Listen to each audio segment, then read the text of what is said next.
I cannot believe the new Scary Movie so tastelessly targets so many taboos, is the reaction that the trailer seems to want me to have to Scary Movie 6. The trailer hits all the Gen X comedy marketing cliches, promising audiences that every line will be crossed and there are no safe spaces, as Eminem's Without Me raps about how we need a little controversy. But in the movie itself, most of the jokey pokes at pronouns, racism, etc. feel more like an impish uncle squeezing the ticklish part of your thigh. As unwanted as that gesture might be, there's no real malice behind it. This is not a movie that really has any anger about the state of comedy or wokeness or anything really, except for a weirdly heated jab at Judd Apatow movies that feel 15 years too late. Scary Movie has already covered Scream, but I guess since this is a reboot, or as they call it, a rebooty call, I think, or rebootyquel, I don't remember. But now it's Scream 5.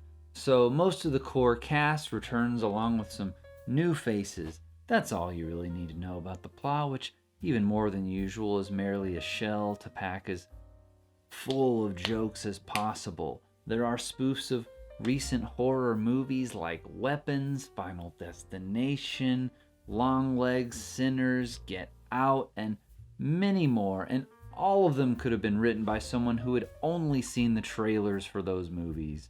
For example, somebody accidentally gives out weed edibles as trick-or-treat candy, and then we cut to all the kids Naruto running out of their houses like the kids in Weapons, which, got a chuckle out of me, I'm not gonna lie. But then, that's the end of the joke. A big weakness of this movie is that the jokes don't escalate. Take one of my favorite exchanges in last year's The Naked Gun. Liam Neeson, copper guy, is told by a bartender, "You shot my brother." And Liam Neeson goes, "That could literally be thousands of people. You shot him in the back. Hundreds. He was unarmed. Dozens. He was white." "So you're Tony Royland's brother. How is he?" The joke builds, right? And Scary Movie 6 would have ended that joke after "that could be thousands of people," or maybe escalated it by just punching Liam Neeson in the face, which I guess isn't not funny. It just doesn't add up to much in the same way. The horror stuff that gets lampooned is pretty much limited to all the biggest recent releases that a non-horror fan is most likely to have heard of. And in fact, there's even a joke about how they can't do a spoof of It Follows, a very famous horror movie, because it's too obscure. Although I was surprised that they didn't go after any of the big A24 movies, or just like A24 elevated horror as a concept. I mean, I know it's kind of a flawed concept, but it seems like the kind of thing they wouldn't know about and would go after, Some of the jokes are really funny. More of them are kind of funny. Many are just fine, and others are quite bad. The hit-to-miss ratio of the individual jokes is less important here than the feeling of sitting on the couch with an old buddy who can't stop chuckling like Beavis and Butthead over a movie he's barely watching. Far from being dangerous, it kind of feels like comfort viewing. Your old friends are back. Look how much fun they're having. Far from being a provocation, this movie feels more like a safe space, a retreat into a zany world where death might be everywhere, but tension and suffering is nowhere to be found, even comedic tension. I think this social media response says it all. Was 15 when first Scary Movie came out. First time I smoked weed before we went. Yeah, missed those times. 41 now, looking for nostalgia break with this one. And, I think it largely delivers on that nostalgia, even if a lot of things about this movie feel lazy, especially the cinematography. It's a very boring looking movie, probably 95% just close up, close up, close up, which first of all means there are very few sight gags. It's almost all dialogue. But the over-reliance on close-ups more critically means that most of the actors probably weren't talking to each other in the moment for most of the movie. The scenes were Frankenstein together in the edit, and you can feel that in the stilted comedic timing of some of the really a lot of the conversations. There's a much funnier version of this script than what director Michael titties was able to put together here. But I don't know, maybe the laziness has always been part of the Scary Movie charm. I mostly only ever watched the original Scary Movies when I was feeling lazy, usually because they were on TV when I had nothing else to do.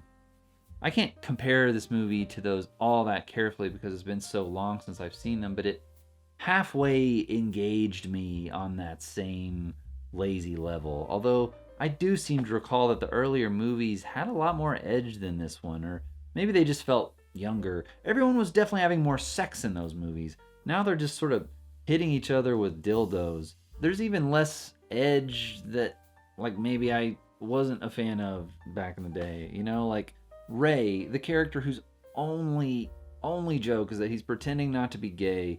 Like, even he feels kind of less homophobic now. Like, every time he tells on himself, everyone just sort of shrugs. It's 2026. Nobody normal cares anymore. Even the conservative pastor from the Sinners bit has these blasé line readings where he's basically just like, oh yeah, that guy's gay. Whatever, you know. Spoiler alert for some of the deaths in the movie coming up here, although even death has often proven reversible in scary movies, so I wouldn't worry too much about it. There are two trans characters in this movie, and we unfortunately live in a world where pointing a camera at any trans person is still a political act, no matter how hands off the Wayans brothers seem to be as far as political statements go in this movie. Both of them die, and they both die pretty early, and one of their deaths is the one truly despicable part of this movie where everybody lines up to stab them over their annoyance at having to remember they them pronouns. Kind of like that airplane gag where everyone lines up to slap the hysterical woman. It's just a straight up, like, hate crime whose only redeeming feature is that it's over pretty quick. Like, you know, it's not dwelt on any more than anything else in this movie is dwelt on, you know, bing, bang, boom, on to the next thing. It's a great example of how wiping your hands of any political or moral convictions is not really a statement of neutrality so much as a declaration of indifference.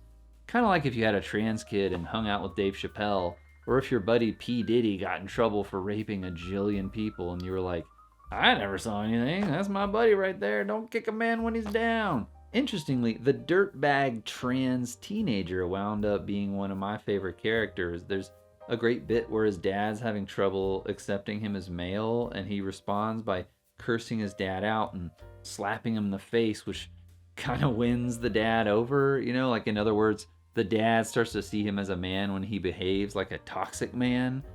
And this kid is just generally the biggest hard ass in any scene he's in.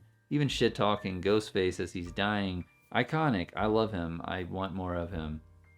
I selfishly wish I was more offended by this movie, because then I'd have more to talk about. As it is, I'm struggling not to turn this review into just a list of jokes I liked and jokes I didn't, because at that point I'd be spoiling the one aspect of this movie that probably shouldn't be spoiled. All I really know to say as a conclusion is that my expectations were lower than the movie I got. It was great to see Anna Faris and Regina Hall in particular getting into some silly bullshit again, to the point that I kind of wish they were the only two central characters. It's looking like this movie is going to make a lot of money, and I guess, I don't know, that's fine. Sure, okay. If nothing else, it might grease up some studio into taking a chance on another, better comedy next year. Support my work on Patreon. Support my work on Patreon. Support my work on Patreon. Oh boy.